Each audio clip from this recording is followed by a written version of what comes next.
Ayan. So, good morning guys. Mark here again at welcome ulit sa channel natin. It's been a while na gumawa ako ng mga DIY na ganito.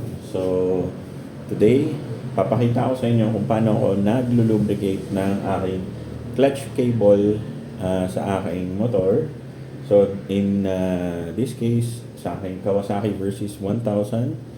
Pero applicable din to regardless kung anong displacement, anong brand or what, basta manual clutch, pwede nyong gawin to. Okay, so first thing na gagawin ko guys is luluwagan ko tong dalawang nut na to. Yan, yung adjuster nut para magkaroon ng allowance para mabunot ko tong nipple dito sa lever ng kanyang clutch. So, bago nyo yan matanggal, kahit matanggal nyo na tong nut na to, kailangan nyo i-completely loose yung dun sa brake lever side. Okay? So, dun yung, kumbaga, sabay sila dapat loose para mabunot nyo yung nipple dito. Okay, so kailangan mo lang dito guys is pwedeng used bottle ng mineral, pwede ring plastic. Pero pag plastic gagamitin nyo, kailangan nyo ng goma. Tapos yung wrench na kailangan nyo, ito yung gagamitin natin pantanggal nung nut para mabunot natin yung clutch cable dun sa crankcase side ng ating motor. And syempre yung oil, penetrating oil or any oil of your choice or basically lubricant. Tapos gagamit ako ng syringe para mas madali nyo is isasagad nyo to guys pabaon dito. So luluwagan nyo to yung lock para nakasagad yan dito. Make sure lang na yung kanal pakita yung kanal na ito tsaka to is aligned para mabunot nyo rin yung cable from your lever side. Okay, so ganito dapat yung magiging itsura nya sa side na to sa inyong hand lever. And ito naman yung dapat magiging itsura niya sa side ng engine sa inyong motor. So, kita nyo, loose na siya. Ayan, nakasagad na.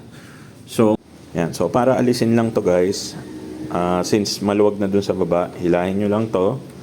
And then, since nakatapat naman siya, ayan, there you go. Okay. So, since tanggal na to, alisin na natin yung doon sa engine side.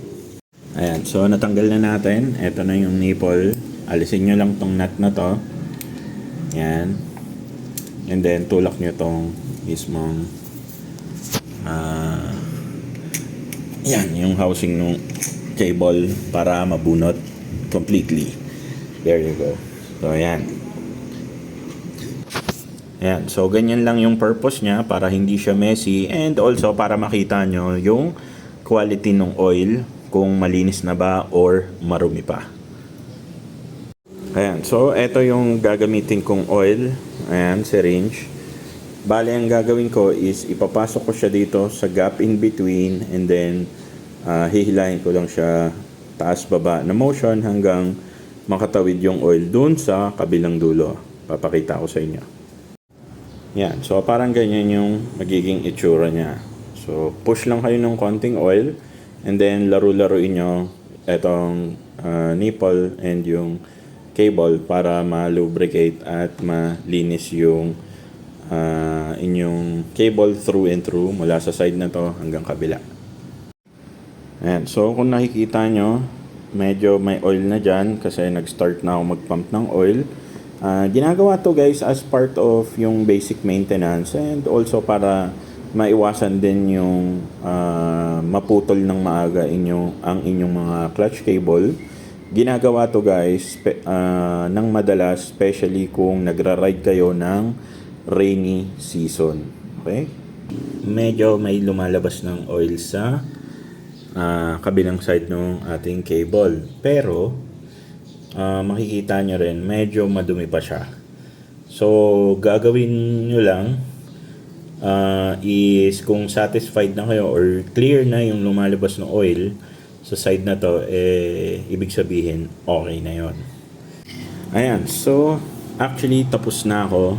And yung mga tumutulo na langis dyan, guys, is clear na. Ayan. So, yung mga dumi, ayan na sila. Okay, so, tapos na tayo. Nabalik ko na. I-adjust nyo na lang yan, depende sa trip nyong bite ng inyong clutch. So, noticeable agad na mas malambot yung pisil natin sa clutch ngayon. So, pabor na pabor sa mga long trips and also yung mga stop and go na traffic. And sana nagustuhan nyo yung video natin ngayong araw. If you did, please give this video a thumbs up. At kung hindi pa po kayo nakasubscribe, hit nyo na po yung subscribe button at yung notification bell. Kung meron din kayong mga request, please feel free to comment down below. Susubukan po natin yan, gawa ng mga video. At pakilike na rin yung aking Facebook page, Motoventor. So, thank you so much. Hanggang sa muli.